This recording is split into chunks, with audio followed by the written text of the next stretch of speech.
Men of all nations built America, and the blood. For the blood of Americans has been freely shed. 5 times in our history have we withstood the challenge to the idea that made our nation.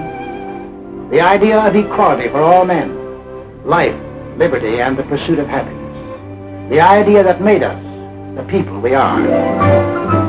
Let's take a look at ourselves before we went into this war. Well, first of all, we're a working people. On the land, at the workbench, at a desk. And we're an inventive people. The lightning rod, cotton gin, the telegraph, the blessed anesthesia of ether, the rotary printing press, the telephone, electric welding, the incandescent lamp, the submarine, steam turbine, the motor-driven airplane, the X-ray tube, the gyroscope compass, the sewing machine, television. All these, and countless more, bear witness to our inventiveness.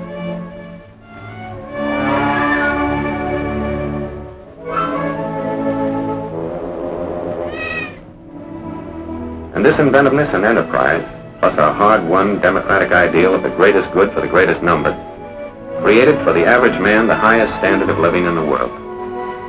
32.5 million registered automobiles, 2/3 of all the automobiles there are in the entire world. We demand the highest standards in sanitation, purity of food, medical care. Our hospitals are models for the world to copy. We want the best for the average man, woman, or child, particularly child. We have reduced the hazard of being born. From then on, we protect, foster, and generally spoil the majority of our children. But it doesn't seem to hurt them much.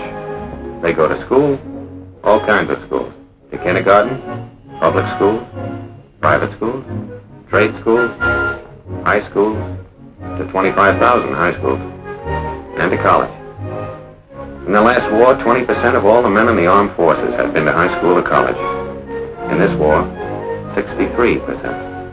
We're a great 2 weeks vacation people. We hunt, and we fish. Up north, down south, back east, out west. When the season opens, we hunt and fish. And we're a sports-loving people.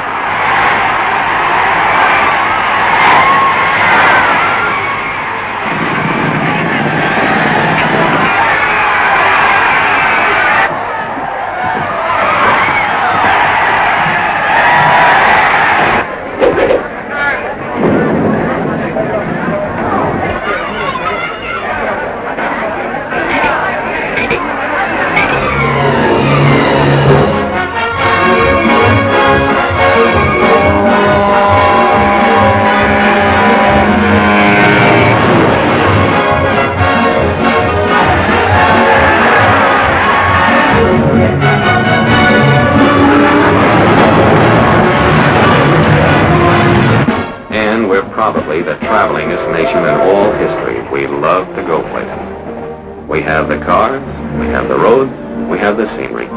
We don't need passports, but sometimes we need alibis. The foreigner is enchanted and amazed by what we like to put on our stomachs.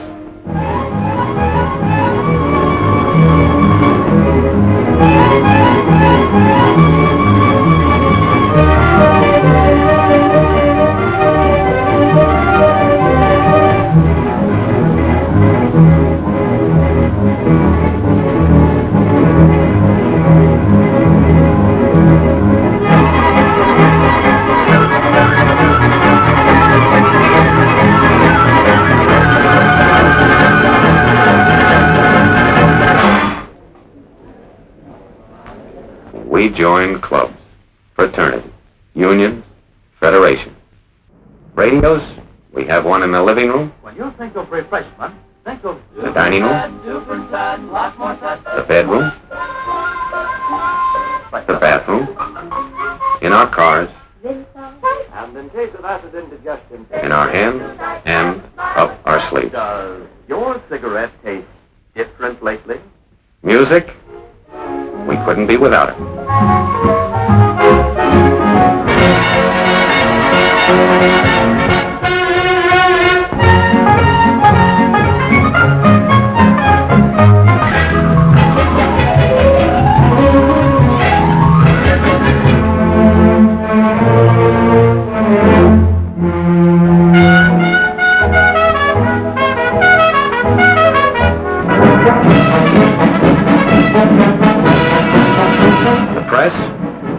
Yes, it's the biggest, but most important, it's the freest on earth. Over 12,000 newspapers of all shades of opinion, books on every conceivable subject, and more than 6,000 different magazines, not counting the comics. Churches, we have every denomination on earth. 60 million of us regularly attend, and no one dares tell us which one to go to. We elect our own neighbors to govern us. We believe in individual enterprise and opportunity for men and women alike. We make mistakes. We see the results.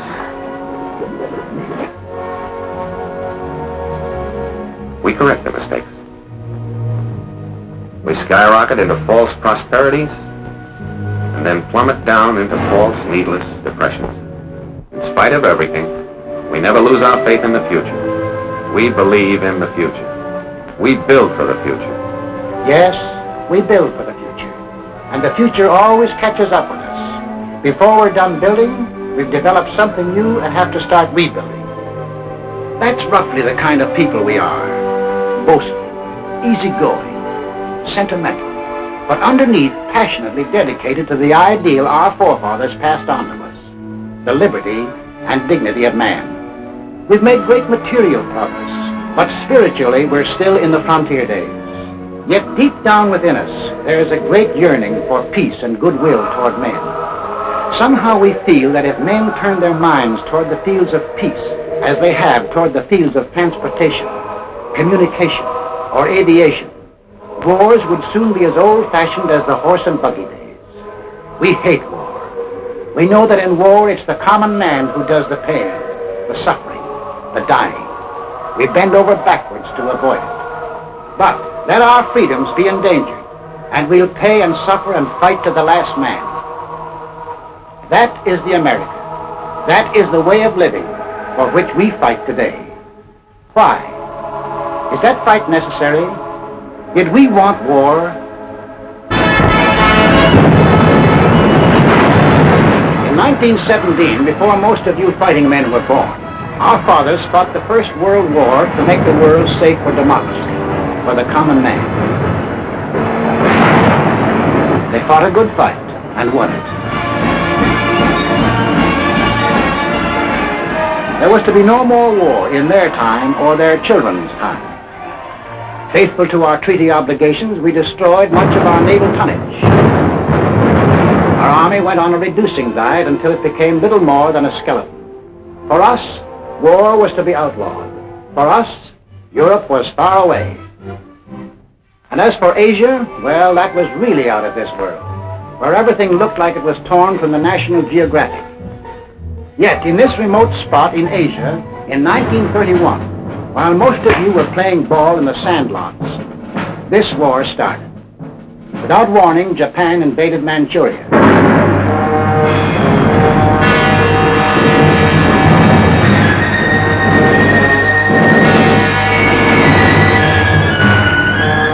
Once again, men who were peaceful became the slaves of men who were violent.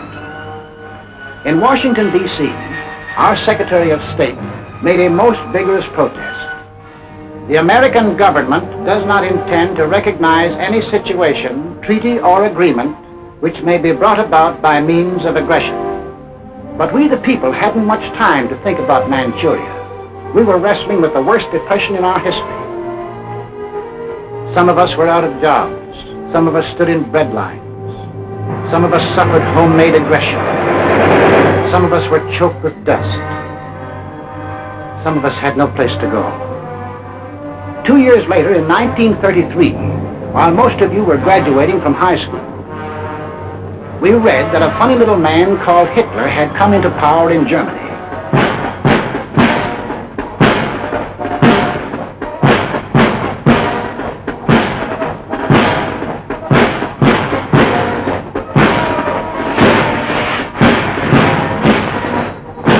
We heard that a thing called the Nazi Party had taken over.